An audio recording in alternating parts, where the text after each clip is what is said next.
Assalamualaikum warahmatullahi wabarakatuh. Perkenalkan, nama saya Hardayuni, NPM 2020-10-2005.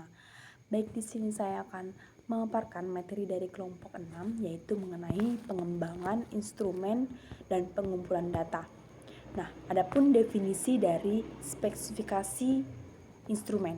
Nah, spesifikasi sendiri yaitu proses, cara, atau perbuatan yang melakukan pemilihan atau perinci. Sedangkan yang dimaksud dengan instrumen yaitu alat bantu yang dipilih dan digunakan oleh peneliti dalam kegiatannya untuk mengumpulkan data agar kegiatan tersebut menjadi sistematis dan dapat dipermudah.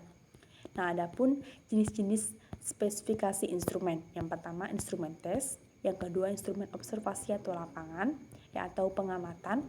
Yang ketiga, instrumen dokumentasi.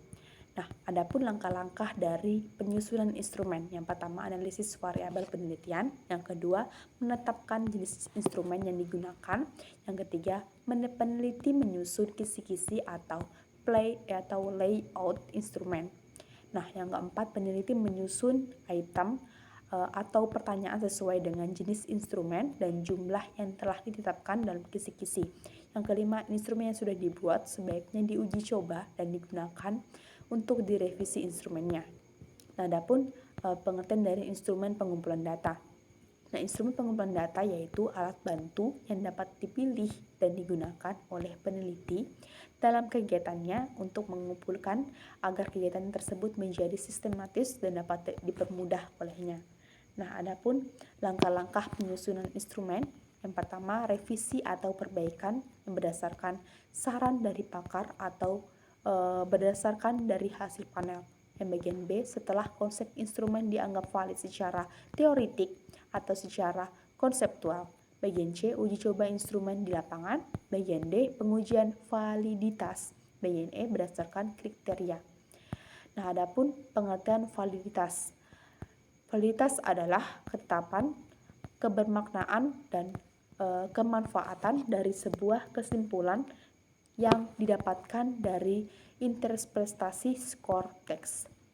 Nah, adapun bagian 2 yaitu prinsip-prinsip validitas interpretasi dan kegunaan. Nah, interpretasi dan kegunaan dari hasil asesmen ketika nilai yang dihasilkan sesuai atau interpretasi dan kegunaannya dari hasil asesmen hanya valid ketika konsekuensi dari interpretasi dan kegunaan ini konsisten dengan nilai kecocokan. Nah, bagian 3 yaitu jenis-jenis validitas. Yang pertama, validitas isi. Yang kedua, validitas konstruk. Yang ketiga yaitu hanya 2 deh.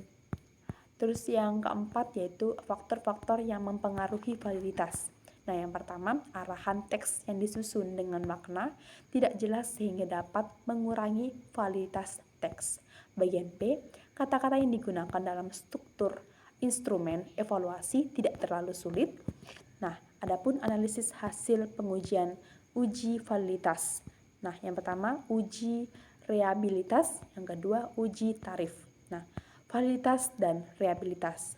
Validitas instrumen dapat dibuktikan dengan beberapa bukti, sedangkan reliabilitas dapat diuji dengan beberapa uji reliabilitas. Nah, penentuan perangkat akhir instrumen adalah tahapan instrumen penilaian kinerja siap digunakan dan dibuat dalam bentuk akhir yang sudah sesuai dengan permintaan dan kebutuhan untuk pembuatan database software.